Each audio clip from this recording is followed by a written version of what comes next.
नमस्कार फ्रेंड्स, स्वागत आहे तुमचं मनोकी रसोईमध्ये. कशा आहात तुम्ही सर्व? आशा करते सर्व स्वस्त आणि मस्त असणार. तर आज आपल्या मनोकी रसोईमध्ये मी बनवलेला आहे गाजरचा हलवा, जो की एकदम आपण पारंपरिक पद्धतीने बनवणार आहोत.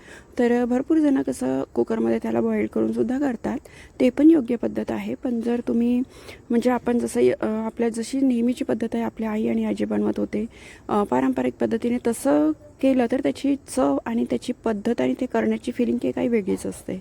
तर ते पण छान वाटते. तुम्हाला जसं वाटते तसं तुम्ही बनवू शकता, पण तुम्ही आज माझ्या पद्धतीने बनवून बघा, तर नक्कीच तुम्हाला आवडेल. आणि इतका छान रसीला म्हणजे अशा रसरसीत लुसलुशीत असा आपला हलवा आज बनलेला आहे.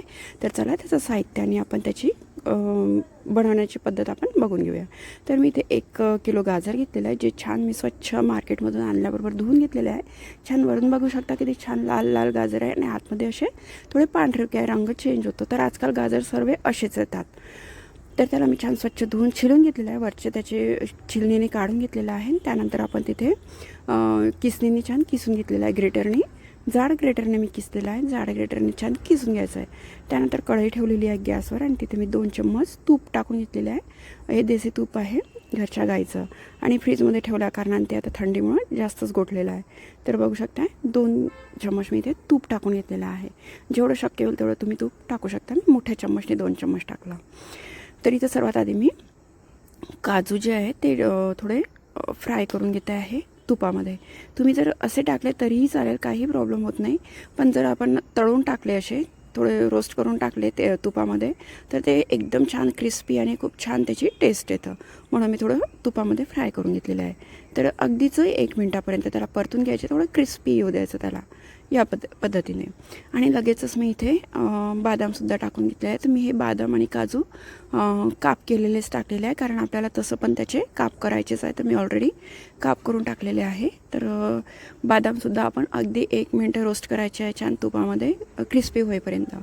त्याची चव वेगळीच लागते खायला. आणि त्यानंतर आपण इथे मनुकासुद्धा याच पद्धतीने तुपामध्ये रोस्ट करून घेणार आहोत. तुम्हाला जे जे इथे टाकावं वाटते ते तुम्ही टाकू शकता. खूप छान असा हलवा बनते. आणि मी हा हलवा गुरुवारला बनवलेला होता, म्हणजे मार्गशीर्ष गुरुवार होता. गोड काय करावं हे सुचत नव्हतं, तर म्हटलं चला फ्रीजमध्ये गाजर ठेवलेले आहे, तर मी नैवेद्यासाठी गुरुवारला केलेलं होतं, पण ते मी आज तुमच्यासोबत शेअर करते आहे. तर मी मनुकासुद्धा अर्ध वाटी इथे छान फ्राय करून घेतलेला आहे. आणि माझ्या रेसिपी तुम्हाला खरंच कसं वाटते तर नक्कीच मला सांगा. आणि जर माझ्या रेसिपीज, माझे व्हिडिओज तुम्हाला आवडत असेल तर व्हिडिओ प्रयत्न करा शेवटपर्यंत बघण्याचा.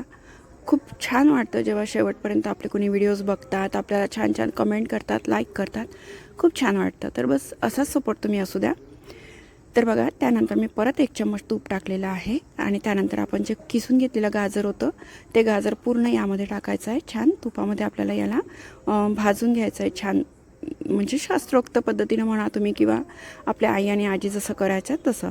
आणि माहिती आहे, जेव्हा आपण असं हे म्हणजे तुपामध्ये भाजतो ना गाजर, तर माहिती आहे इतका छान खमंग सुगंध घरामध्ये पसरतो, खूप छान. तर ते खूप छान वाटतं मला. आणि एक आहे की म्हणजे थोडा उग्र वास असतो गाजरला, तर त्यामुळं कसं आहे, भरपूर माझ्या घरी म्हणजे मुलं वगैरे खात नाही, की गाजरचा वास येतो म्हणून ते लोक खात नाही. पण जेव्हा आपण न झाकता, म्हणजे कसं आहे, शिजवताना खूप जण असं झाकून ठेवतात, पण झाकण न ठेवता तुम्ही असे भाजा, म्हणजे तुपामध्ये छान परतून घ्या गाजरला, तर त्याचा तो उग्र वास पण थोडा कमी होतो आणि तो खूप छान शिजला जातो आणि त्याच्यात असे लुसलुशीतपणा येतं छान. तर बघा, गाजरला थोडं स्वतःचं पाणी असतं, तर ते पाणी ह्यात ड्राय होऊन जातं इथे.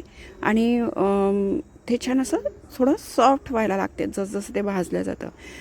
तर या प्रोसिजरला कमीत कमी 10 मिनटं लागतं. तर 10 मिनटापर्यंत आपल्याला छान शिजवून घ्यायचं आहे. बघा, छान त्याचा कलर पण चेंज झालेला आहे, थोडा ड्राय झालेला आहे आणि क्वांटिटी कमी झालेली आहे. तर या स्टेजला मी छान मोठं वाटीभरून मी 1 वाटीवर साखर टाकलेली आहे. तर गोड तुम्ही इथं तुमच्या क्वांटिटीनुसार करू शकता, कमी किंवा जास्त. मला गोड थोडं जास्त आवडेल म्हणून मी 1 वाटी साखर टाकली, तुम्ही कमीसुद्धा टाकू शकता. तर या प्रकारे. आणि एक आहे की आपण जेव्हा साखर टाकतो ना, तर हे थोडं याला पाणी सुटतं साखरेचं, तर ते सुटू द्यायचं आहे. आणि त्या पाण्यामध्ये परत याला छान शिजू द्यायचं, साखरेच्या पाण्यामध्ये. जसजशी साखर वितळते तसतसं याला पाणी सुटते. तर छान पाणी सुटून याला असं लुसलुशीत होऊ द्यायचं आहे. तर बघू शकता किती छान पाणी सुटलेलं आहे आणि किती छान आजूबाजूनं पूर्ण याला रिलीज झालेला आहे. तर अशा पद्धतीने जर बनवाल तर आपला हलवा एकदम सॉफ्ट आणि असा लुसलुशीत बनतात, जसं पाकास आल्यासारखा बनतात. तर या पद्धतीने तुम्ही इथे साखरेला पाणी येईपर्यंत शिजू द्यायचं आहे, छान याला सॉफ्ट करायचं आहे. आणि त्यानंतर मी इथे टाकलेला आहे 1 कप म्हणजेच 1 ग्लास भरून दूध. काही जण काय करतात, साखर आणि दूध एकदम म्हणजे एका वेळी वापरतात. साखर टाकलं की लगेचच दूध टाकतं, तर त्यामुळं कसं त्याची टेस्ट थोडी तेवढी येत नाही. तर साखरेमध्ये जेव्हा ते पाकास येतं तेव्हा त्याची टेस्ट खूप छान येतं. तर नक्कीच असं करून बघा. तर 1 ग्लास मी इथे दूध टाकलेलं आहे. दूध कोणी कुठलंही वापरू शकता, जसं मिल्क असं म्हणजे फॅट मिल्क असो, क्रीमवालं दूध असो किंवा साधं दूध असो, कुठले दूध वापरू शकता.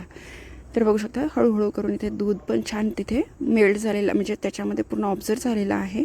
आणि जे आपण ड्रायफ्रूट्स ते तुपामध्ये भाजून घेतलेले होते ते थोडे थंडीमुळे आता लगेचच गोठले. तर त्याला थोडं हाताने काढून पूर्ण ड्रायफ्रूट्स इथे टाकायचे आहे.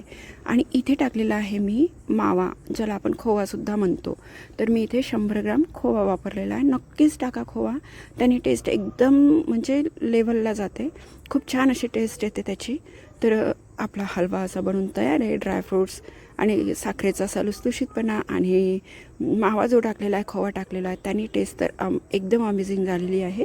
तर आपण असा छान गरमागरम सर्व करून घेऊया. सर्वात आधी मी देवाला भोग दाखवला आहे, म्हणजेच आपल्या महालक्ष्मीला भोग दाखवलेला आहे. नंतर सर्वांना सर्व केलेला आहे. तर बघू शकता. आणि तुमच्या आवडीनुसार तुम्ही वरून ड्रायफ्रूट्स आणि मावा असं टाका गार्निशिंगसाठी.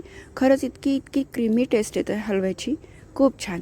तर नक्कीच आशा करते की तुम्हाला हा हलवा आवडला असेल आणि तुम्ही नक्कीच या पद्धतीने बनवून बघाल आणि कमेंट कराल मला की कसा तुम्हाला वाटला. व्हिडिओ शेवटपर्यंत बघा.